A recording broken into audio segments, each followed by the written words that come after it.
So let's actually talk about the blame game. Let's talk about who is saying what, and let's actually think about what people are saying. In that last segment, I went off on a little bit of a tangent, as I've become known for doing. So I decided that the best thing to do was just to stop myself and kind of start a new segment. All right. So let's actually look at the blame game. Let's look at what people are saying because, again, I mentioned that politicians are voting, or excuse me, they're banking on the fact that you are not aware, even not even that you're not aware, but even if you are aware, that you just kind of let what they say fly over your head. I really want to expose something to you in this moment. Let's start with Nancy Pelosi, shall we? Well, okay, Speaker Pelosi. Today's episode is all about asinine accusations, the accusations that are being thrown back and forth from Nancy to Donald Trump and Mitch McConnell, and then from Mitch McConnell and Trump back at Nancy Pelosi. When we look at Nancy Pelosi, let's look at what she's actually saying. Let's evaluate what she's saying.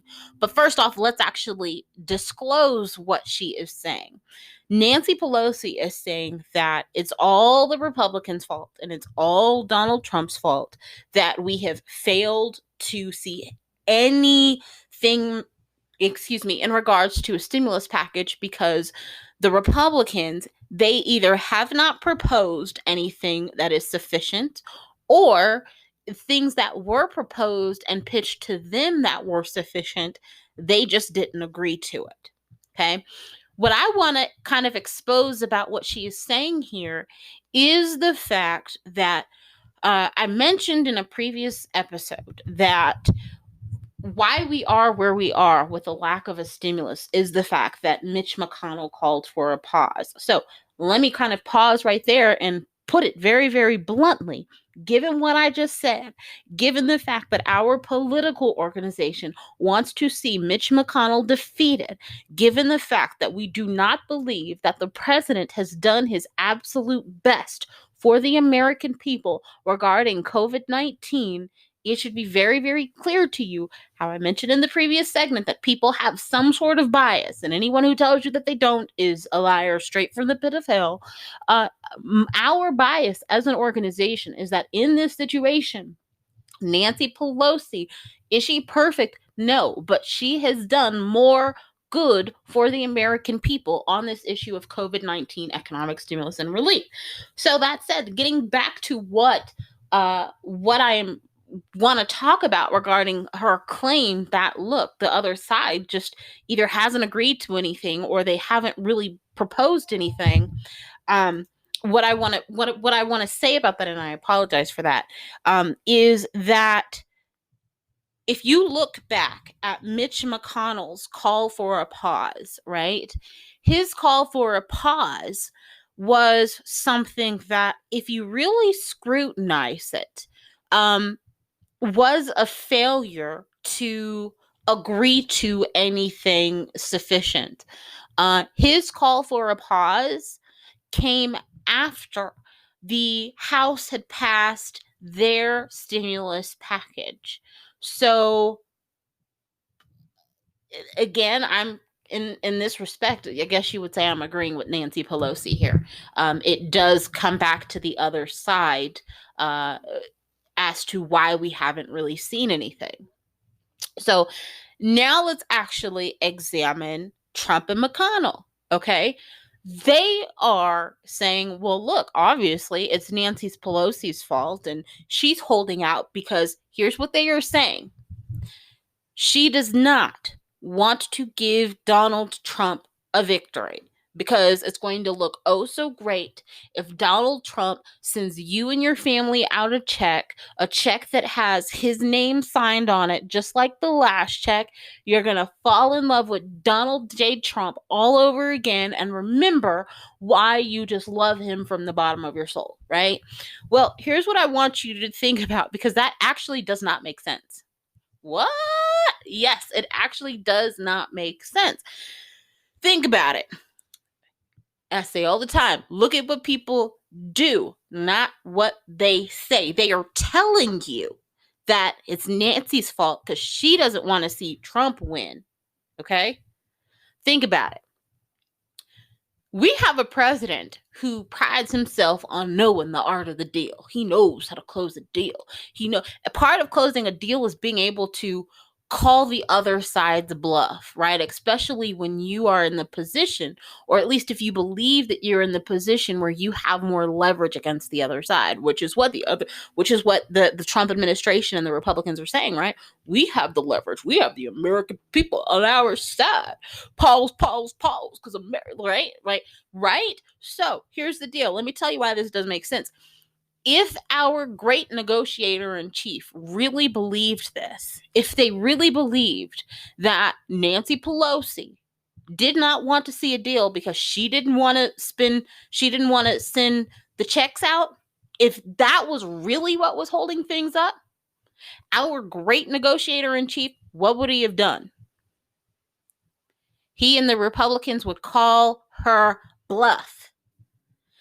If they would say, okay, well, the whole reason, even if we agreed to her $2.2 trillion, she wouldn't agree to it. She would find something else. And so for that reason, let's just go ahead. Let's call Nancy's bluff. Let's go ahead. Let's put this forward. When we put this forward, Nancy, she's going to find something to come back, and then we'll really expose Nancy. But is that what happened? No, that is not what happened. Absolutely not what happened.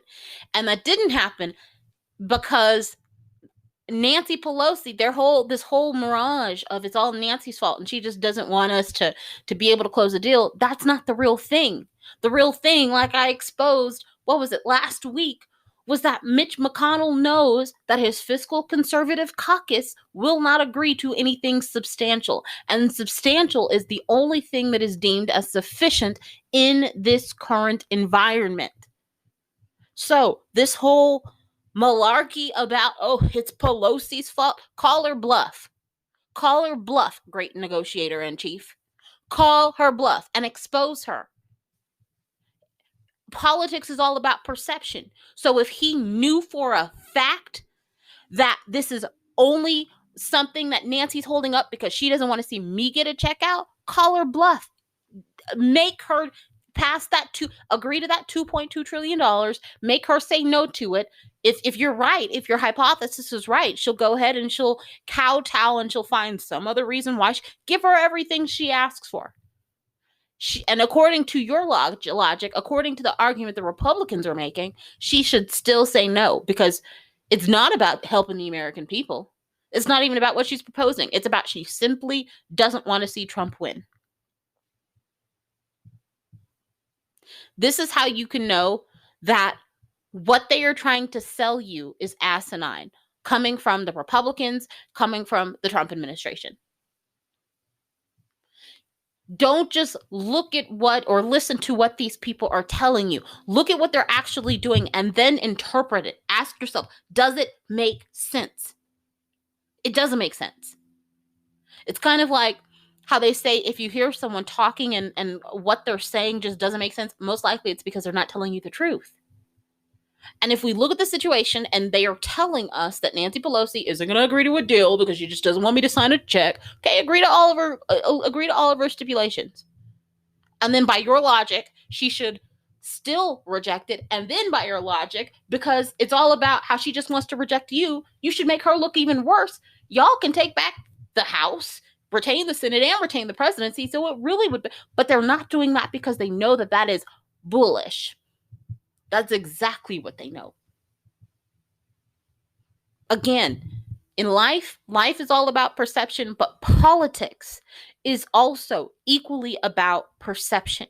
So if they can get you to kind of think, if they can kind of build this mirage to kind of get you to think this, I mentioned it when I did an episode last week, I believe, where I talked about how in the polls, honesty is kind of the name of the game and kind of what voters or who they perceive to kind of be more honest. And I talked about how One thing, even if you do not like President Trump, even if you think that he is the most god-awful president that this country has ever seen, you really do have to give your hat off, tip it to that man and his campaign, because they have been master manipulators when it comes to getting people to defy kind of reality, getting people to not believe the reality right in front of them.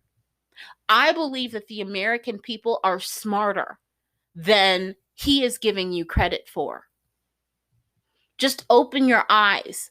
Look at the facts. Look at what's actually going on, because you can see that the perception that the Republicans and the Trump administration are trying to sell you about this all being Nancy Pelosi's fault. And mind you, I'm not a Nancy Pelosi supporter. I'm not. I've said it before and I'll say it again. The image I have of Nancy Pelosi is she is out on the corner of J Street doing abortions herself and then handing out checks to illegal immigrants while having the borders completely open. That's my image. So I'm not someone who praises Nancy. I'm not someone who believes that she is the end all be all to hope. Nancy is smoking a crack pipe I never want to smoke. I don't want to smoke any of Nancy's crack. But I do believe that when it comes to COVID-19, economic stimulus and relief, is she perfect? No. Should she be giving checks to illegal immigrants? No. But when we compare what she is offering to what the other side is offering, she is doing more for the American people. And I, as an American, have a responsibility. I have a duty, as do you, to put the differences that you hold aside on the social issues, as important as they are, and recognize that in this moment, our country requires what Nancy Pelosi is offering and what the Trump administration is trying to keep us from getting.